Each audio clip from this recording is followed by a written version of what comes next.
ils sont 7 membres, mais 5 sont ici présents. Et comme vous le savez, il y a un membre démissionnaire.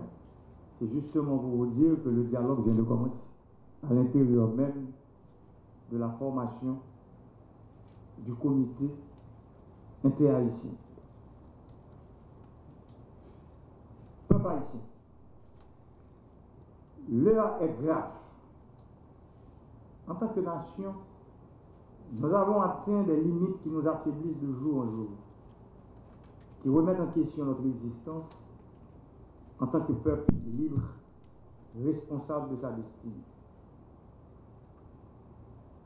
Notre fierté ne doit plus être que d'histoire. Nous avons la responsabilité de poser les bases qui garantiront une destination entendue, partagée par toutes les couches de la société. Nous sommes dans le devoir d'entrer dans l'ère de la construction d'un pays libéré des démons de la division, de la haine et de nos querelles intestines. Nous devons par-dessus tout cesser les pratiques qui nous ont conduits à la désolation, au malheur, à la précarité, qui ne sont que les prémices de suicide collectif. Je partage la peine de celles et ceux qui ont été endeuillés par les événements de ces dernières semaines, qui ont perdu leurs emplois, qui ont vu s'arrêter leurs activités. Ceux et celles qui ont été obligés de descendre dans les rues pour crier leur faim, leur chômage, leur soif de justice et d'équité. Ceux et celles qui ont été traumatisés par les choses vues ou entendues. Nous avons malheureusement été encore une fois témoins de troubles qui ont sévèrement fragilisé notre économie, qui ont touché l'avenir de notre pays dans l'âme et qui nous forcent à remettre en question nos structures institutionnelles et nos choix de politique publique. Souvenez-vous qu'au-delà de nos différences et de nos divergences, nous avons en commun ce pays, cette terre, Haïti. Seule une entente collective sur la manière de bien vivre ensemble et de partager les ressources peut garantir la transmission de nos patrimoines matériels et immatériels aux générations futures. Nos pères fondateurs nous ont donné la liberté sur cette terre, une liberté qui fut forgée par l'unité, la cohésion des pensées et l'engagement de toutes les classes dans l'avenir de ce peuple. Depuis plus de 30 ans, nous avons, entre autres caractéristiques, l'instabilité. À chaque cycle électoral, nous autres citoyens haïtiens formulons le vœu d'entrer dans une ère de stabilité politique nécessaire à la croissance économique et au développement social. Vous êtes le changement. On est tous le changement. Ce n'est que si nous tous, indépendamment de nos convictions politiques ou de nos intérêts particuliers, travaillons ensemble que nous pourrons répondre aux défis du pays. Et l'un des plus grands défis du pays était et reste encore l'instabilité politique. La façon dont nous relèverons ce défi déterminera notre capacité à éduquer nos enfants, à créer de bons emplois et à protéger notre patrie. En d'autres termes, garantir notre avenir. Dans la plupart de mes interventions, j'aime souvent répéter que la stabilité politique est le premier des biens publics. Aujourd'hui, je vous dis que la stabilité politique est le seul bien public. Compatriotes, moi, en pile monde, en pile parti politique, en pile association société civile fait proposition sous façon nous sommes capables de sortir dans la crise qu'on a traversée depuis plus de 30 années et qui chaque jour a devenu plus grave. Moi, attendez, c'est responsabilité comme chef de l'État qui a une obligation historique pour mettre ensemble toute l'idée, toute vision, tout projet pour nous tracer ensemble chemin pour le pays avant. Même si la proposition est en pile, mais nous sommes tous d'accord, c'est chita pour chita parler. Parler pour nous connaître qui mode gouvernance nous voulons le pays. Parler pour nous connaître qui plus bonne manière nous avons profiter des ressources naturelles. Parler pour nous connaître qui plus bonne façon nous avons attirer gros investissements étrangers dans le pays. Parler pour nous connaître qui gens nous avons renforcé la production nationale. Parler pour nous connaître comment nous avons posé base pour un développement durable dans le pays. Parler pour nous connaître comment nous avons créé de bonnes conditions pour empêcher les jeunes de quitter le pays. Ce sont seuls gens que nous avons fait, je dire, c'est nous chita parler ensemble. Concitoyennes, concitoyens, responsables de partis politiques, responsables d'organisations de la société civile, entrepreneurs du secteur des affaires, étudiants, la paix est nécessaire à ce dialogue. Le moment est propice pour les élites nationales, les élus et les fonctionnaires de l'État à tous les niveaux, pour chaque citoyen, de faire face à leurs responsabilités d'Haïtiens, d'identifier notre patrimoine commun en tant que nation et de prouver que nous sommes capables de nous entendre. Chef de l'État, j'ai assumé ma responsabilité en faisant appel à des filles et fils du pays, issus d'horizons divers, pour créer le comité de facilitation du dialogue interhaïtien. Je souhaite que ce comité travaille avec ardeur pour trouver la meilleure façon de mener ce dialogue national interhaïtien qui devra aboutir à des propositions concrètes, respectueuses de la Constitution, inclusives pour conduire le pays vers la voie de la stabilité. Il reste maintenant aux acteurs concernés, dont les deux autres pouvoirs de l'État, la classe politique, le secteur des affaires, la société civile, la communauté internationale à titre d'observateur, d'apporter tout leur appui et toute leur collaboration afin que les conclusions du dialogue reflètent la volonté de toutes et de tous. Mesdames, Messieurs, les membres du comité, la nation entière compte sur votre discernement, votre perspicacité, vos capacités, votre impartialité quand il s'agit des intérêts nationaux.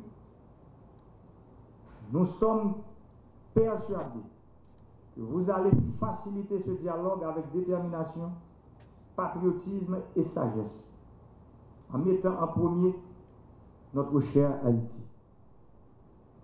Vous avez la lourde mission de mettre ensemble des idées issues de différents secteurs de la vie nationale.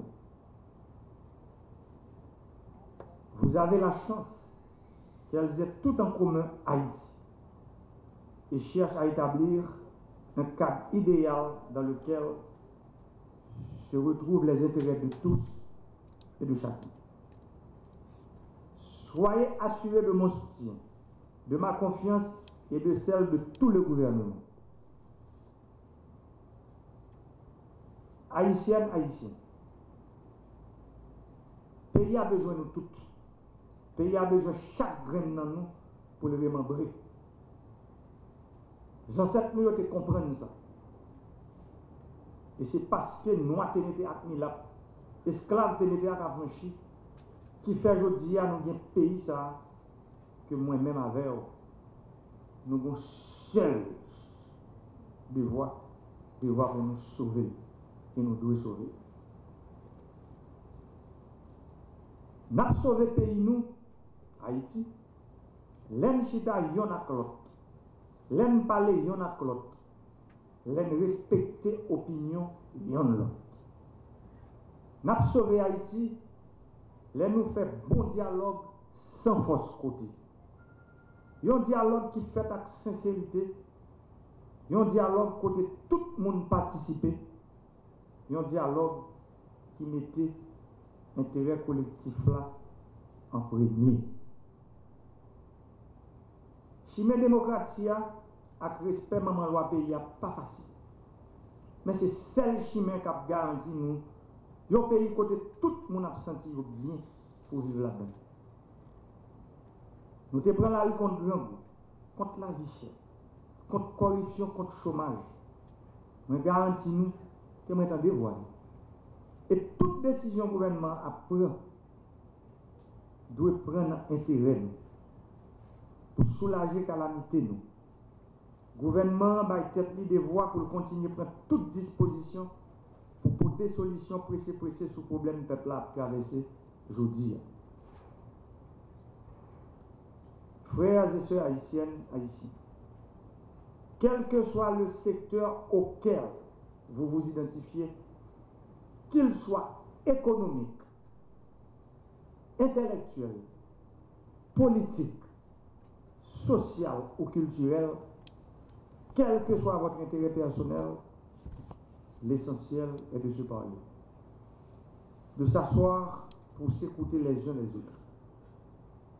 Nous avons besoin de chita parler, n'a chita parler et n'a parlé toute bagaille. C'est l'exigence absolue de l'heure. Frère Axel, trop souvent, vous pensez haïtiens pas qu'à mettre tête ensemble pour discuter sur ça vous voulez faire avec le pays. Pour avenir petit à petit. C'est responsabilité pas pour nous faire la paix. Pour nous, cabaye économie pays a chance pour le créer job, pour nous réduire l'inégalité sociale et économique, pour nous croiser la misère. Mais ça m'a dit, nous pour finir, pas oublier, c'est nous-mêmes qui avons fait ça. Amis nous, dans la communauté internationale, nous avons aidé nous dans l'observation. Mais les étrangers, pas qu'à faire ça pour nous. C'est rôle pas nous. C'est devant nous. Pour nous chita parler. Pour nous garder l'autre danger. Pour nous capables de résoudre les problèmes pays ensemble. Vive un dialogue national dans tête ensemble. Vive Haïti. Vive la démocratie. Merci beaucoup.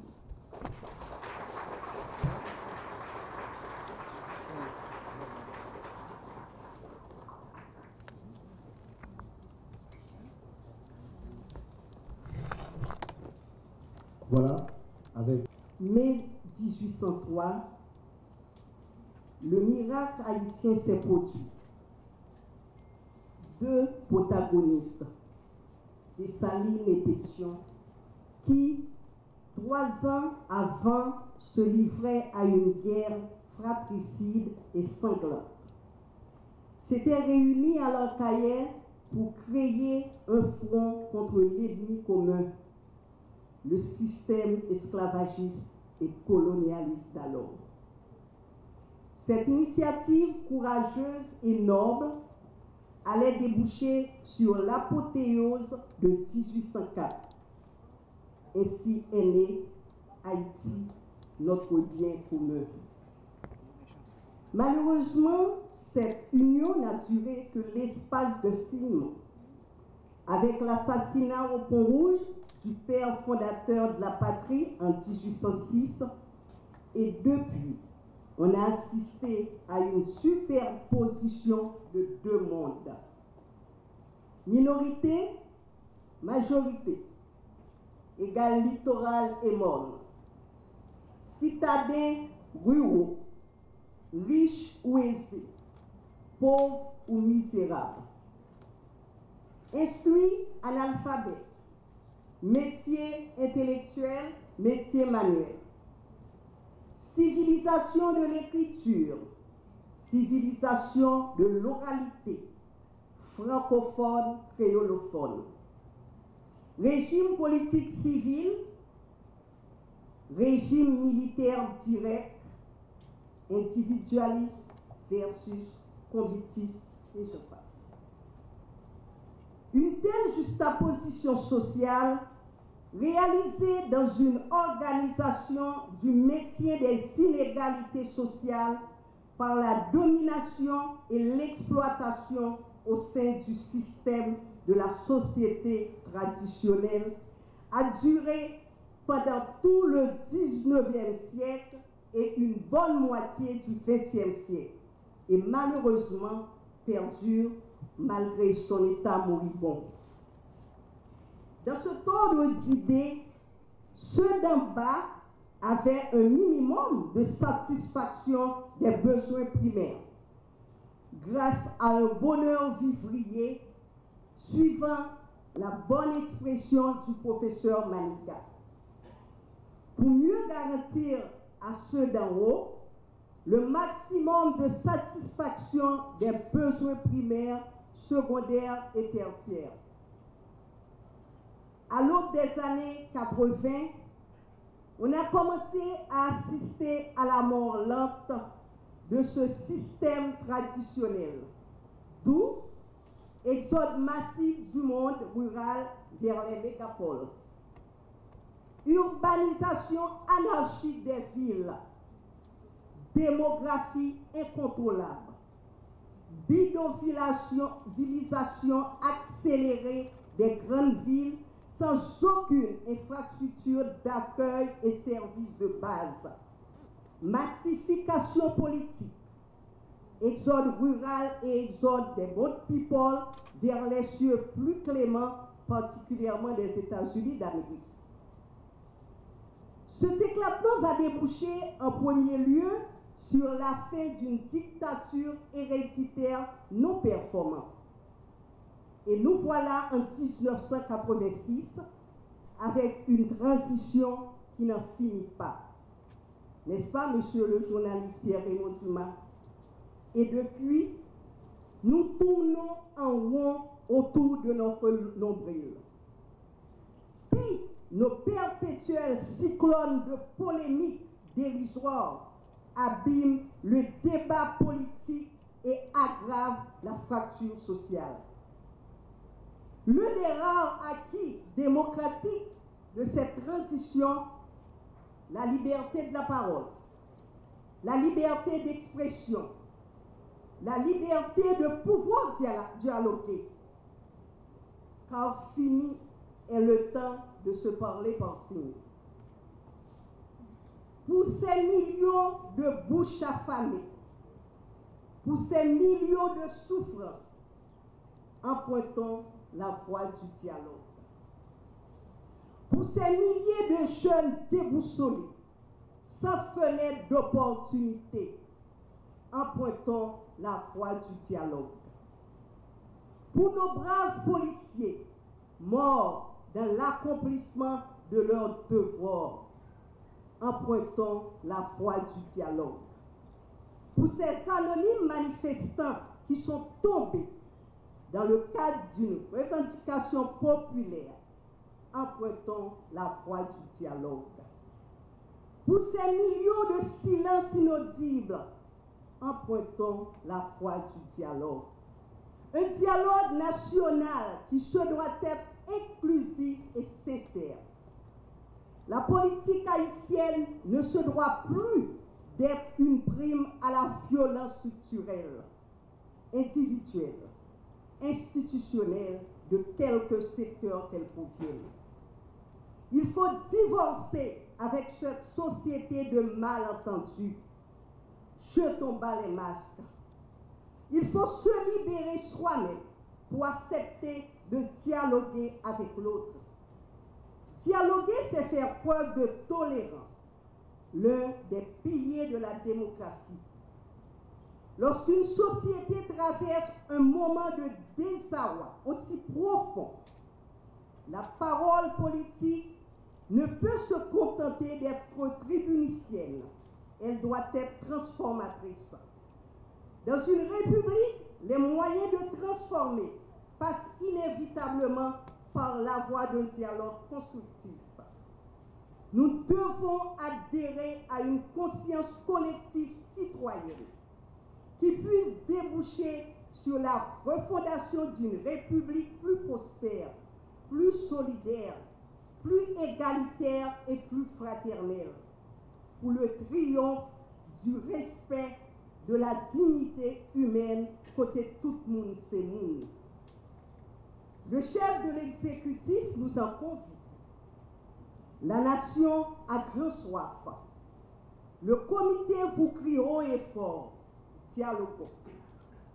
Le dialogue national est un impératif de la conjoncture politique, économique et sociale. Dieu seul sait combien complexe est cette conjoncture qui menace l'existence même de notre patrie commune.